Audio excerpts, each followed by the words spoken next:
To me, I think that cultural competency is just being able and willing, not necessarily comfortable with, but willing to work with, learn about, or engage with different cultures. That means that you can work with a broad array of people, but you can also engage with that community of different people that may not look like you. True cultural competency and acceptance also means recognizing that those cultural backgrounds may make people respond to conflict differently than you do. They may make people communicate differently than you do, and that might happen in ways that are sort of off-putting, and you can't negatively respond and immediately say, oh, well, this person's a poor communicator, or oh, I don't like this person's approach to conflict, without understanding that there are so many more factors at play there. The whole purpose of diversity is diverse thoughts and opinions, right? Like, it goes beyond race or religion. There's so much more to it.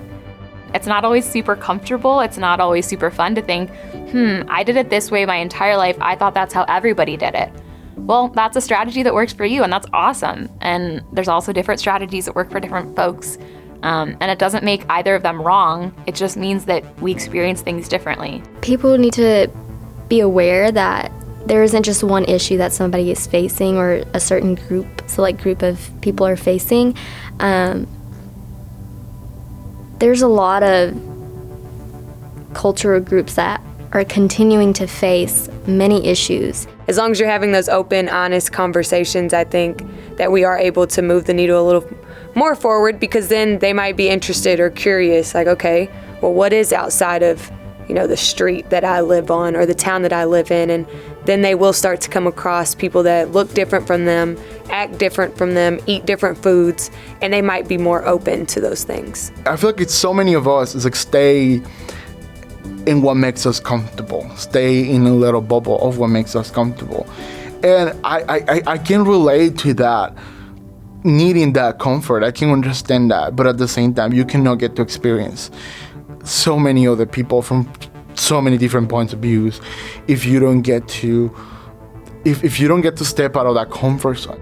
Being able to understand the differences that each of us has and using that and being able to be spoken about those differences in uncomfortable situations, that is what diversity and inclusion is.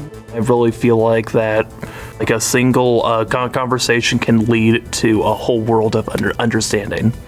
We have these common stories that we know, but by creating more stories about and with people of color or people who identify as queer, you're creating more visibility, which creates more space, which creates more collaboration, which is what the goal needs to be, to create a healthy and diverse and open community as a whole.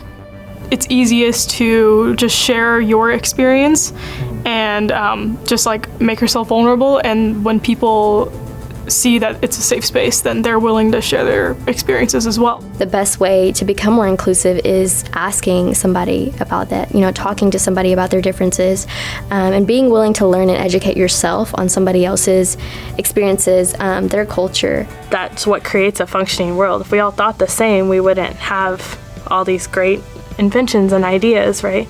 Diversity is literally different experiences and different lives in general.